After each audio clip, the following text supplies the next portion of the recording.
This is our 2008 short wheelbase Vauxhall Vivaro. We've self-converted it 2 times, and we're going to show you around.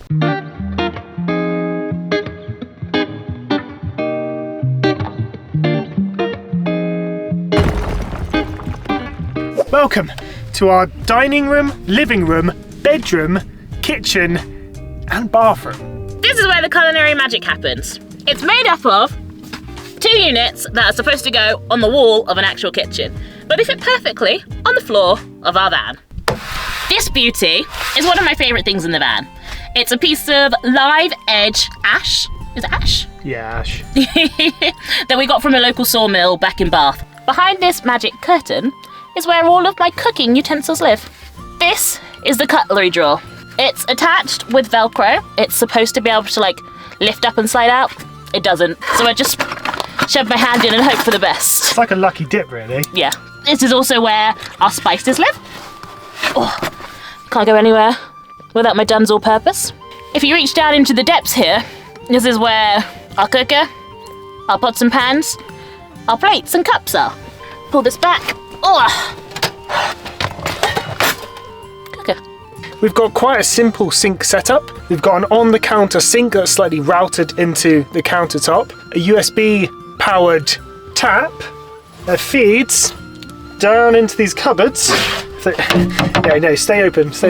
Down into these cupboards where we have our 2 jerry cans for fresh water and grey waste.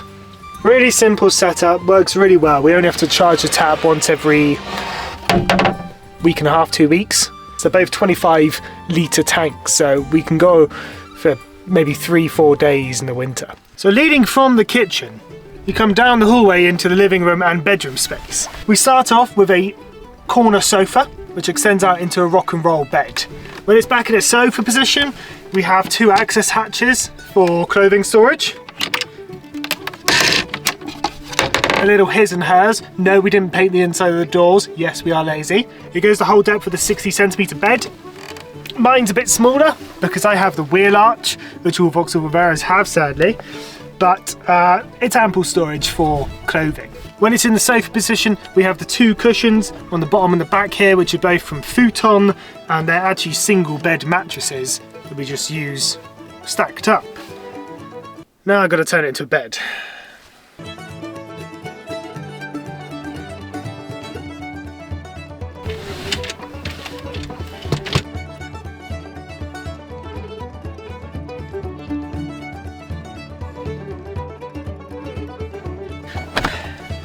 Bed. When it's down in the bed position, it acts as a twin-size bed, and we use this double sleeping bag. We also have a water-resistant blanket from Passenger. The only thing is the mattresses from Futon, they're only 80mm thick, which is really, you'd want about 100. Look what the blanket does. It's a cape. It's a cape! It's a blanket cape!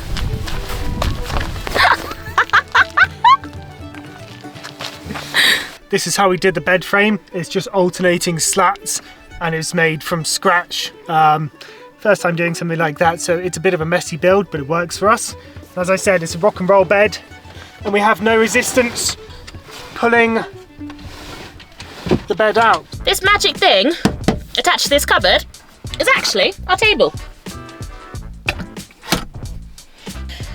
This attaches to this. And hey presto, you have a dining table that swivels as well. Dining room and office. Dining room and office. Now before I move on to the bathroom, we also have the garage at the back of the van here. We're not like other van lifers. We don't have an impressive garage. We have a hole. We have a hole where we put things. So underneath this poorly colour matched cushion is the bathroom unit, which also makes the L of the L sofa. This lid pops off. This lid has a bit of offcut timber that I've just glued on to make it so that when it's attached, it can't really move around. And then, whoo, the exciting bit. Here is our Trobolo composting toilet, and down the side we have a bit of space for toilet roll and bags. poo bags. I won't open this up and show you all the details, but it's a compartment-based composting toilet, a front and a back. I think you can piece together where everything goes. It's pretty handy, and it's better than the bucket we had on our last trip. You can lift the whole unit out, take the compartments out, and get rid of them. This is our pantry and games cupboard. Not quite full height, but it's pretty good because we got a bit of storage up here. Just shove everything in there, does fine. The doors also don't open if there's cushions in the way, so just, again. Wow, what a great pantry and games cupboard you've got there. Thank you so much, thank you. Everything has its place and everything is in a place. This top shelf is food. We have these drawers that slide out. Ooh, things like pasta live in these. These boxes have like little rubber stoppers on so they don't slide around when the van's moving. This lower shelf is our entertainment shelf. Basically everything we use on a pretty much a daily basis, right? Yeah, for entertainment, for downtime. But this is our Jackery Explorer 240. Ooh, wow, where do I get one? On Jackery. We had this on our last trip when we weren't making videos. We could do with a bigger one. They do bigger sizes, we could do with a bigger one. Like our water, it lasts us about 3 or 4 days, doesn't it? Yeah. You can plug it into the cigarette port and charge while you're driving. We can't do that at the moment because we actually have a different electric hookup that we'll show you next. This is the mirror that we never use. No, I've never once used it. No. The actual electrics, oh, that's a mess in there, can be found under the seat in the cab.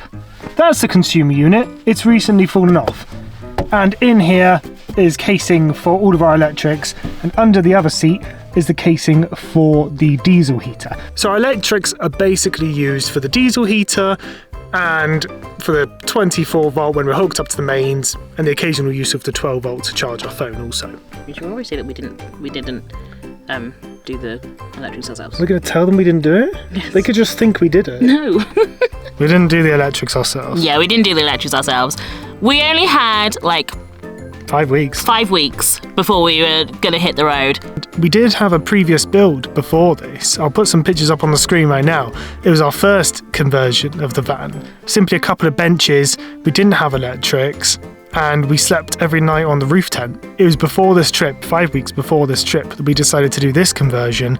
We didn't have enough time to learn electrics, so as Zara said, we purchased it. So moving on to the lighting then. We have 6 of these ceiling mounted battery lights. Really easy, adhesive, just stick them on. This is just a fairy light that runs along the back, a bit of ambiance, a bit of mood lighting.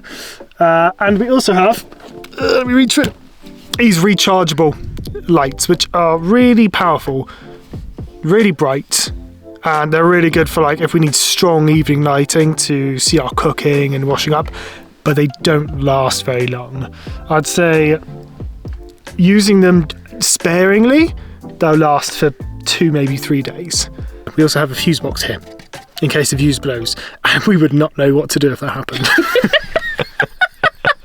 Let's hope that doesn't happen. Stop calling us out.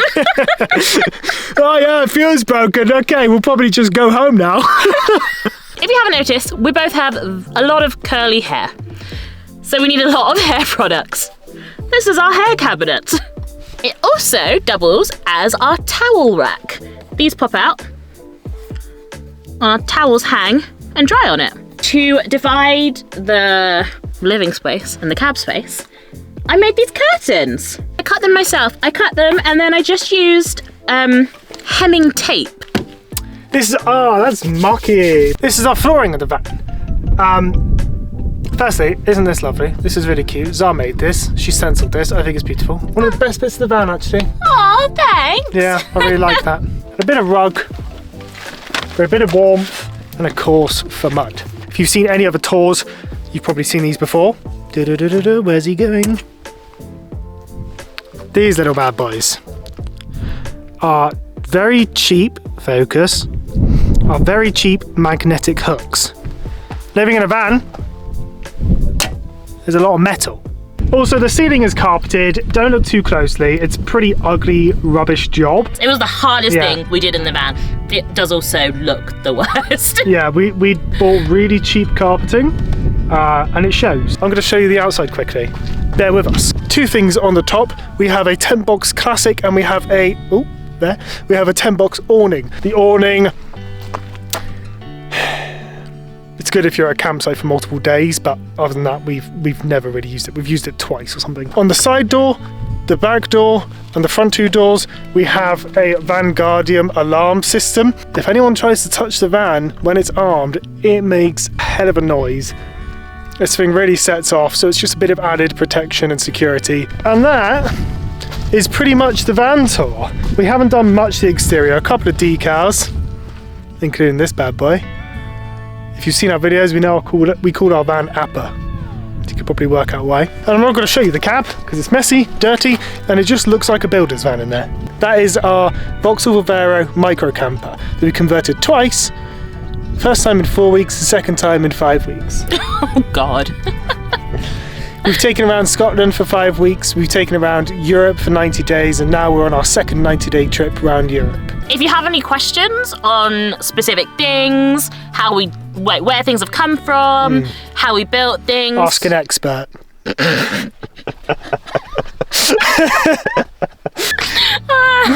No, please do.